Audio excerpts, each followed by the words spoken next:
வெற்றி கழகத்தின் செயற்குழு கூட்டத்தில் முக்கியமான பல தீர்மானங்கள் நிறைவேற்றப்பட்டிருக்கின்றன. அதில் முக்கியத்துவம் வாய்ந்த 2 தீர்மானங்களை மட்டும் தாவேக தலைவர் விஜய் நேரடியாக வாசித்தார். அதில் ஒன்று பாரதிய ஜனதா கட்சி, அதாவது கொள்கை எதிரி மற்றும் பிற மதவாத சக்திகளுடன் நேரடியாகவோ அல்லது மறைமுகமாகவோ ஒருபோதும் கூட்டணி இல்லை என்று தாவேக தலைவர் விஜய் தெரிவித்திருக்கிறார். அதே போன்று பாரதிய ஜனதா கட்சியுடன் நேரடியாக கூட்டணி இல்லை என்பதையும் அவர் தெரிவித்திருக்கிறார். பெரியார், அண்ணா மற்றும் தமிழ்நாட்டைச் சேர்ந்த பல மூத்த தலைவர்களை அவதூறு செய்து அவமரியாதை செய்து அதன் மூலம் அரசியல் செய்ய நினைப்பது என்பது தமிழ்நாட்டில் ஒருபோதும் எடுபடாது என்கிற கருத்தையும் அவர் கூறியிருக்கிறார். அதே நேரத்தில் பரந்தூர் விமான நிலையம் தொடர்பாக ஏற்கனவே தமிழக வெற்றி கழகம் இந்த விவகாரத்தை கையில் எடுத்திருக்கிறது. அது தொடர்பாகவும் ஒரு முக்கிய தீர்மானத்தை நிறைவேற்றி இருக்கக்கூடிய தாவேக இந்த விவகாரம் தொடர்பாக பரந்தூர் மக்களோடு சென்று முதலமைச்சரை சந்திக்க வேண்டிய தேவை ஏற்பட்டால் அதற்கும் தான் தயாராக இருப்பதாக கூறியிருக்கிறார். நம்மோடு தொலைபேசி வாயிலாக இணைந்திருக்கிறார் பாரதிய ஜனதா கட்சியினுடைய தமிழ்நாடு மூத்த தலைவர் திரு கருநாகராஜன் அவர்கள். சார் வணக்கம். தாவேக அழைப்பு அப்படிங்கிறது பாஜக தரப்பிலிருந்து தொடர்ச்சியாக முன்வைக்கப்பட்டு வந்தது.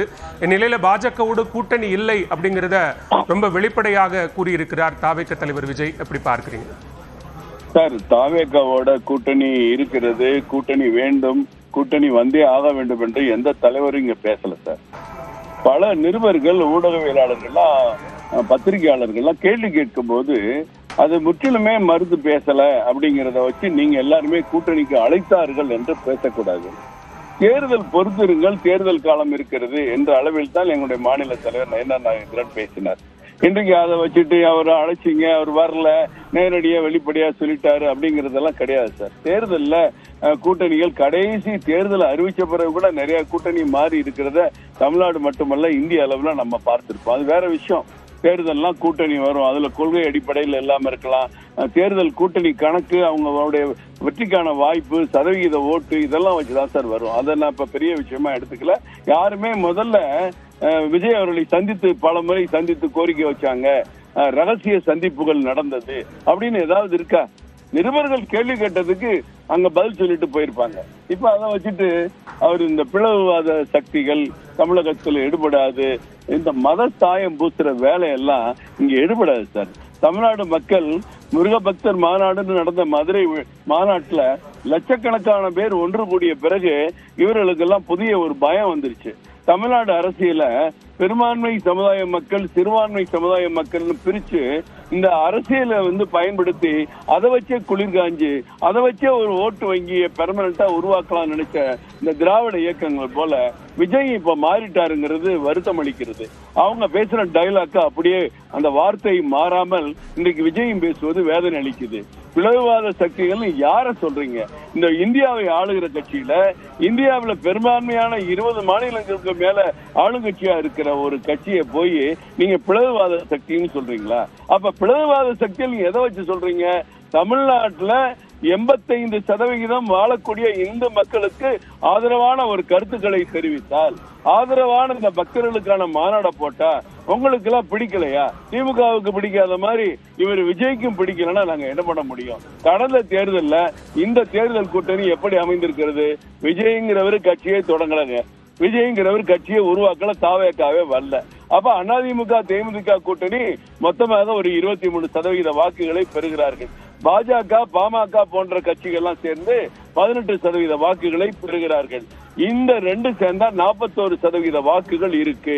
இன்னும் வலிமையா சேரும் பொழுது வெற்றிக்கான வாய்ப்பு இருக்குங்கிறது இன்றைக்கு 2026க்கான தேர்தல் கணக்கு அடிப்படை. இது புதிய களம். இதை நோக்கி நாங்க எல்லாம் போயிட்டு இருக்கோம். நீங்க இப்ப பிளவுவாத சக்தி, அந்த சக்தி, இந்த சக்தின்னு இதை வளர்ற நாங்க என்ன பண்ண முடியும்? அப்ப நாங்கெல்லாம் எந்த ஒரு ஆப்கானிஸ்தான்ல வந்திருக்கோமா? நாங்க இல்ல நாங்கெல்லாம் நெதர்லாந்து, சுவிட்சர்லாந்து இருந்து வந்திருக்கோமா? இந்த ஊர்ல இந்த மண்ணின் மைந்தர்கள் நாங்க. இங்க இருக்கிற கட்சி தலைவர்கள் இந்த மண்ணின் மைந்தவர்கள். ஏறத்தாழ 40 லட்சம் உறுப்பினர்களை கொண்ட அந்த பாஜகவை பார்த்து இந்த மதவாதம் அது இதுன்னு விஜய் எல்லாம் பேசி ஏமாற வேண்டாம். அது திமுக பேசிட்டு இருக்கட்டும், அவங்களோட அதை போகட்டும். விஜயும் அதை பேசினா விஜய்க்கு தான் அது இழப்பை ஏற்படுத்தும். இப்போ ஒன்றிய அளவில் ஒரு மலிவான அரசியல் செய்யக்கூடிய ஒரு சூழல் இருக்கு. அந்த மாதிரி தமிழ்நாட்டில் பெரியார், அண்ணா அல்லது தமிழ்நாட்டினுடைய மூத்த தலைவர்களை அவதூறு செய்து அவமரியாதை செய்து அதன் மூலமாக அரசியல் செய்யணும் அப்படின்னு நினைச்சா அது தமிழ்நாட்டில் எடுபடாது அப்படின்னும் விஜய் சொல்றாரு. அது நேரடியா பாஜகன்னு குறிப்பிட்டே தான் சொல்றாரு. சார், பெரியார் இவரே பெரியாரை பத்தி இவர் முதல் மாநாடு போடும்போது பெரியாரை பத்தி என்ன பேசினாரு? பெரியாருடைய ஒரு சார் கொள்கைகளை எல்லாம் நாங்கள் ஏத்துக்க மாட்டோம், ஒரு பக்கம் மட்டும் ஏத்துக்கணும். பெரியார முதல்ல இந்த மாதிரி ஒரு மாநாட்டு மேடையில குறைத்து அவமதித்து பேசியது விஜய் தான் சார். அவருடைய எல்லா கொள்கைகளையும் நாங்க ஏத்துக்க மாட்டோம். அவர் கடவுள் மறுப்பு கொள்கை எங்களுக்கு ஒத்து வராது. அப்ப ஒரு தலைவருடைய கொள்கைகளை கூட முழுமையா ஏற்றுக்கொள்ள முடியாது. நீங்க பெரியார் என்னமோ நாங்க அவமானப்படுத்துற மாதிரி பேசுறது தவறா இல்லையா சார்? சார், எங்க கொள்கை வேற, லட்சியம் வேற, நோக்கம் வேற சார். இந்த நாடு நல்லா இருக்கணும், தமிழ்நாடு நல்லா இருக்கணும், தமிழக உரிமைகள் பறிபோக கூடாதுங்கிறதா சார் பாஜகவின் நோக்கம். அதை இவர் தவறா வழிநடத்தி இந்த மாதிரி தலைவர்களுக்கு, தமிழ்நாட்டு தலைவர்களுக்கு என்ன சார், தமிழ்நாட்டு தலைவர்களுக்கு நம்ம குறை வச்சோம், என்ன நம்ம கேள்வி கிண்டல் பேசணும், அதை இவங்க ஒரு அரசியலா உருவாக்க பாக்குறாங்க.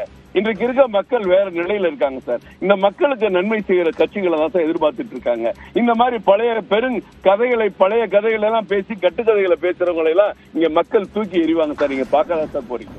இப்போ தங்கள் தலைமையை ஏற்கக்கூடிய கட்சி கூட்டணி விஜய்தான் முதலமைச்சர் வேட்பாளர் அப்படிங்கிற அளவுக்கு இன்றைய செயற்குழுவில் தீர்மானம் நிறைவேற்றி இருப்பது 2026 சட்டமன்ற தேர்தல் களத்தை இன்னும் கடினமாக்கி இருக்கு அப்படின்னு பார்க்கிறீங்களா?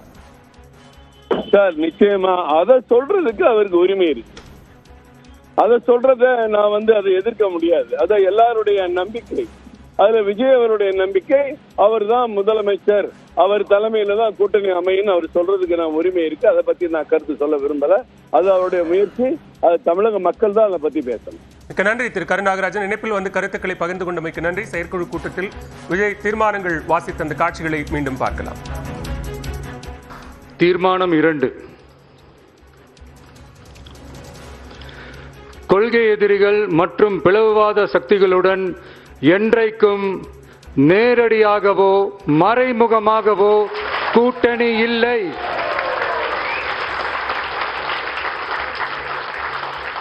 ஒன்றிய அளவில் மலிவான அரசியல் ஆதாயங்களுக்காக மக்களை மத ரீதியாக பிளவுபடுத்தி மக்களிடையே வேற்றுமையை விதைத்து அதில் குளிர்காய நினைக்கிறது பாஜக. அவர்களின் இந்த விஷமத்தனமான வேலைகள் வேறு எங்கு வேண்டுமானாலும் எடுபடலாம், ஆனால் தமிழகத்தில் ஒருபோதும் எடுபடாது.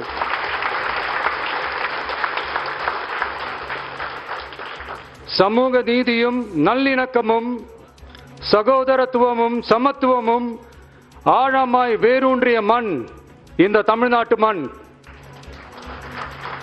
எனவே இங்கு தந்தை பெரியாரை அவமதித்தோ அறிஞர் அண்ணாவை அவதூறுக்கு உள்ளாக்கியோ அல்லது தமிழ்நாட்டின் மதிப்பிற்குரிய தலைவர்களை வைத்தோ அரசியல் செய்ய நினைத்தால் அதில் பாஜக ஒருபோதும் வெற்றி பெறவே இயலாது.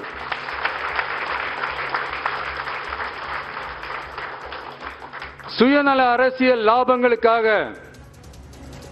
பாஜகவுடன் கூடி குழைந்து கூட்டணி போக திமுகவோ அதிமுகவோ இல்லை. நம் தமிழக வெற்றி கழகம்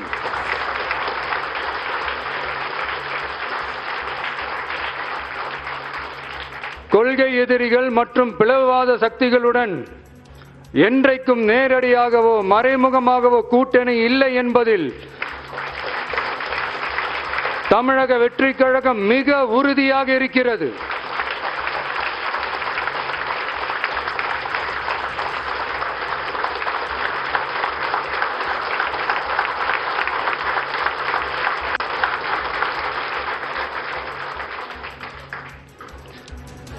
கூட்டணி என்றாலும் தமிழக வெற்றி கழகம் தலைமையில் அமையும் கூட்டணி எப்போதும் திமுக மற்றும் பாஜகவுக்கு எதிரானதாகத்தான் இருக்கும் என்பதையும் அதில் சமரசம் என்ற பேச்சுக்கே இடமில்லை.